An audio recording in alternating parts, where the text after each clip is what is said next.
ಸೋನಂ ಉಪವಾಸ ಸತ್ಯಾಗ್ರಹವನ್ನ ಅಂತ್ಯಗೊಳಿಸಿದ್ರು ದೇಶವ್ಯಾಪಿ ಪ್ರತಿಭಟನೆಗೆ ಕಾಕ್ರೋಚ್ ಜನತಾ ಪಾರ್ಟಿ ಮುಂದಾಗಿದೆ. ಕೇಂದ್ರ ಶಿಕ್ಷಣ ಸಚಿವ ಧರ್ಮೇಂದ್ರ ಪ್ರಧಾನ್ ರಾಜೀನಾಮೆ ನೀಡುವವರೆಗೂ ನಮ್ಮ ಪ್ರತಿಭಟನೆ ಮುಂದುವರಿಯಲಿದೆ ಅಂತ ಸಿಜೆಪಿ ಸಂಸ್ಥಾಪಕ ಅಭಿಜಿತ್ ದೀಪ್ಗೆ ಹೇಳಿದ್ದಾರೆ. ದೇಶವ್ಯಾಪಿ ಪ್ರತಿಭಟನೆ ಕರೆ ನಡುವೆಯೇ ಕೇಂದ್ರ ಸರ್ಕಾರ ದೊಡ್ಡ ಕ್ರಮ ಕೈಗೊಂಡಿದೆ. ನೀಟ್ ಪೇಪರ್ ಲೀಕ್ ಹಗರಣದಲ್ಲಿ ಕೇಂದ್ರ ಶಿಕ್ಷಣ ಇಲಾಖೆ ಕಾರ್ಯದರ್ಶಿಯನ್ನ ಎತ್ತಂಗಡಿ ಮಾಡಲಾಗಿದೆ. ವಿನೀತ್ ಜೋಶಿಯನ್ನ ವರ್ಗಾವಣೆ ಮಾಡಿ ನೂತನ ಕಾರ್ಯದರ್ಶಿಯಾಗಿ ನರೇಶ್ ಪಾಲ್ ಗ್ಯಾಂಗ್ವಾರ್ ಅವರನ್ನ ನೇಮಕ ಮಾಡಲಾಗಿದೆ.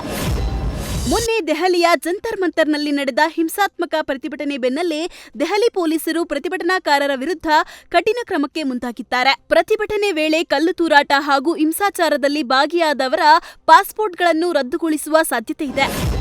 ಕಾಂಗ್ರೆಸ್ ಕಚೇರಿ ಮೇಲೆ ಕಲ್ಲೆಸೆದ ಹೇಮಲತಾ ನಾಯ್ಕಿ ಸೇರಿದಂತೆ 16 ಬಿಜೆಪಿ ಕಾರ್ಯಕರ್ತರ ವಿರುದ್ಧ ಪ್ರಕರಣ ದಾಖಲಾಗಿದೆ. ನಿನ್ನೆ ಕೊಪ್ಪಳ ಜಿಲ್ಲಾ ಕಾಂಗ್ರೆಸ್ ಕಚೇರಿಗೆ ಮುತ್ತಿಗೆ ಹಾಕಿ ಬಿಜೆಪಿ ಮುಖಂಡರು ಕಾರ್ಯಕರ್ತರು ಕಲ್ಲೆಸೆದಿದ್ರು. ನೀಟ್ ಹಗರಣ ಮುಚ್ಚಿಕೊಳ್ಳಲು ಬಿಜೆಪಿ ಮುಖಂಡರು ಕಾರ್ಯಕರ್ತರು ಕಲ್ಲೆಸೆದಿದ್ದಾರೆ ಅಂತ ಕಾಂಗ್ರೆಸ್ನ ಕಾರ್ಯಕರ್ತ ಮಲ್ಲಿಕಾರ್ಜುನ್ ಪೂಜಾರ್ ನಗರ ಠಾಣೆಗೆ ದೂರು ನೀಡಿದ್ರು. ದೂರಿನ ಹಿನ್ನೆಲೆ ಒಟ್ಟು 16 ಜನರ ವಿರುದ್ಧ ಪ್ರಕರಣ ದಾಖಲಾಗಿದೆ. ಬೆಂಗಳೂರು ಇತಿಹಾಸದಲ್ಲೇ ಅತ್ಯಂತ ಎತ್ತರದ ಅಪಾರ್ಟ್ಮೆಂಟ್ ಕಟ್ಟಡ ತೆರವಿಗೆ ಬಿಜೆಪಿ ಅಧಿಕಾರಿಗಳು ಮುಂದಾಗಿದ್ದಾರೆ. ಕೊಡ್ಲು ಬಳಿ ಅವೈಜ್ಞಾನಿಕವಾಗಿ ನಿರ್ಮಾಣವಾಗಿರುವ 18 ಮಹಡಿಯ ಕಟ್ಟಡ ತೆರವಿಗೆ ಗ್ರೇಟರ್ ಬೆಂಗಳೂರು ಪ್ರಾಧಿಕಾರ ಸಿದ್ಧತೆ ನಡೆಸಿದೆ. 200 ಕೋಟಿ ವೆಚ್ಚದಲ್ಲಿ ನಿರ್ಮಾಣ ಆಗಿರುವ ಎಸ್ಎನ್ಎನ್ ರಾಜ್ ಕಾರ್ಪ್ ಒಡೆತನದ ಬಹುಮಹಡಿ ಕಟ್ಟಡಕ್ಕೆ ಸ್ಟ್ರಕ್ಚರಲ್ ಡ್ಯಾಮೇಜ್ ಹಾಗೂ ಒಂದು ಕಡೆ ವಾಲಿದೆ. ಈ ನಿಟ್ಟಿನಲ್ಲಿ ಭವಿಷ್ಯದಲ್ಲಿ ಯಾವುದೇ ದುರಂತ ಸಂಭವಿಸುವ ಸಾಧ್ಯತೆ ಇದ್ದು ಕಟ್ಟಡ ತೆರವಿಗೆ ನಿರ್ಧಾರ ಕೈಗೊಂಡಿದೆ. ಅನಾಥ ವಾಹನಗಳ ಕಾರ್ಯಾಚರಣೆಗೆ ಬೆಂಗಳೂರು ನಗರ ಪಾಲಿಕೆ ತಾತ್ಕಾಲಿಕ ಬ್ರೇಕ್ ಹಾಕಿದೆ. ಜುಲೈ 7ರಿಂದ ಅಧಿಕೃತವಾಗಿ ಅನಾಥ ವಾಹನಗಳ ಟೋಯಿಂಗ್ ಕಾರ್ಯಾಚರಣೆ ಶುರುವಾಗಿತ್ತು. ಆದರೆ ಟೋಯಿಂಗ್ ಮಾಡಿರೋ ವಾಹನಗಳನ್ನು ಸುರಕ್ಷಿತವಾಗಿ ಕಾಯ್ದಿರಿಸಲು ಸೂಕ್ತ ಜಾಗ ಇಲ್ಲದೆ 5 ನಗರ ಪಾಲಿಕೆಗಳಲ್ಲೂ ತೆರವು ಕಾರ್ಯಾಚರಣೆ ಸ್ಥಗಿತಗೊಂಡಿದೆ.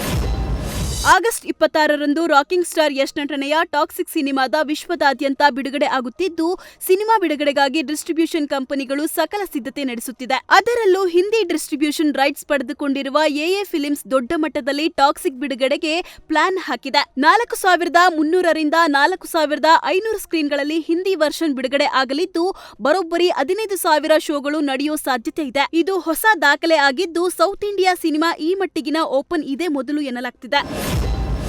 ಧ್ರುವ ಸರ್ಜಾ ದುನಿಯಾ ಸೂರಿ ಕಾಂಬಿನೇಷನ್ನಲ್ಲಿ ಸಿನಿಮಾ ಆಗಲಿದೆ ಅನ್ನೋ ವಿಚಾರ ವರ್ಷಗಳಿಂದ ಕೇಳಿಬರ್ತಿತ್ತು.